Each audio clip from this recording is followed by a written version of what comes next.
The book Devil Vision definitely addresses a few things that are necessary for every man to know in America and in the world, especially concerning their food and their water and their health.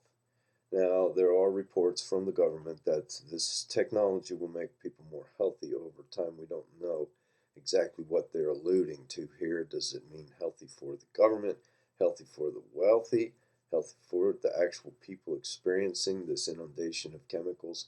It's very hard to say, and they are not forthcoming about the information at all. They deny constantly that anything like this is even going on. Now, here in America, we do have the ability to research back and to find out about secret programs that have been since declassified, except when the documents are destroyed, like the Nixon tapes and things like that. Anytime the Bushes can get their hands in there, they will totally annihilate the evidence. Daniel Hopsicker's book, Burying the Boys, let's see, it's called The CIA, the Mob, and America's Secret History. Burying the Boys, remember that. It's about Barry Seal and his cocaine dealings out of the South American areas, ostensibly for the CIA, but for many other reasons, mostly to fuel the drug war. The beginning of the drug war was actually tested on the rock stars of the 60s by the CIA, making these drugs available, using them as weaponry, and as we all know, they were quite effective. One of the other ways that they got a lot of rock stars was with airplane crashes. If you think about that and who controls the airports now, it's the CIA again.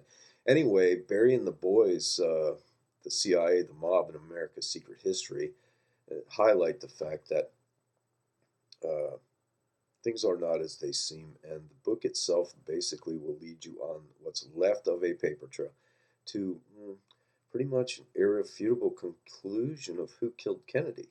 And it's not pretty, but you should read it. You'll like it a lot. I guarantee it. If you're at all curious, and if you can still read, let's hope that you're not just a video file. And if you are, well, you might be able to find the information online, but not like in that book I'm telling you right now. Anyway, whenever the Bushes get their hands on something, the records go away, and we have to be very careful of that because they not only abscond with them, but they destroy them. We still are such record keeping people that it's hard for them to destroy everything short of annihilating it with an atomic bomb or something, although I wouldn't put that past them. The people who cleaned up after Oklahoma City and 911 are big friends of the Bush family. They're called Controlled Demolition Incorporated. Did you know that? Once you see those photos of 911 of where these aircraft supposedly hit, and they probably did hit, or at least a few, one or two maybe, but that was a demolition. That was a demolition. That's because it was slated for demolition. They had put bad fasteners in there, and they had to come down within 5 years. The architectural consultants had come to the same conclusion across the board. They were dangerous.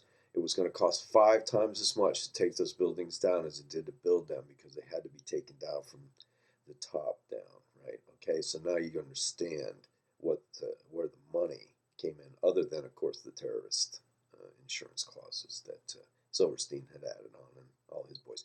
By the way, another aside, Marvin Bush, brother of Jeb and Georgie Boy, was head of security at the World Trade Centers up until the job ended, which was, of course, 911. That's just the way things go in Bush world.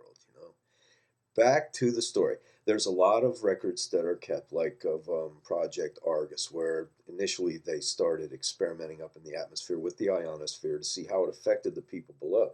First thing they did was blow off 3 nuclear bombs up in the ionosphere, secret, of course, back in the 50s. And they found out that, yes, it sure did affect behavior down below. Then they decided that they would start working with antenna and seeing if they could affect the ionosphere that way or by spraying chemicals. And all these things work to varying degrees and at different levels and in different ways. Now, what we have here in America, those are not condensation trails being sprayed out of aircraft. Sometimes you'll see a dissipating trail. That's usually a satellite beacon today that allows the satellites to track on the movement. They need movement to like track you on the street if you're out walking and they need to see you. they'll use a small drone with a dissipating trail to get the satellite on you. But otherwise, these big, long chemical trails go horizon to horizon or for miles and miles. A lot of times you'll see V ducts, double bar ducts. These are all EM facilitators, and a lot of it's surveillance, a lot of it's electronic mind control. You start putting this kind of electronic field down on the surface of the planet, it's going to affect everything down there. You affect, it's called environmental modification, NMOD. You affect the biological organism's environment, you affect the biological organism. How hard is that? Um, this is not Captain Kangaroo by any means here, but it's not hard. It's not hard to see that. And they've been doing this hard and heavy now for a long time, since 911. And people are beginning to show physical deformations, mental retardations. They're not reasoning as well. They're not moving along. And it's basically a depopulation that's deniable.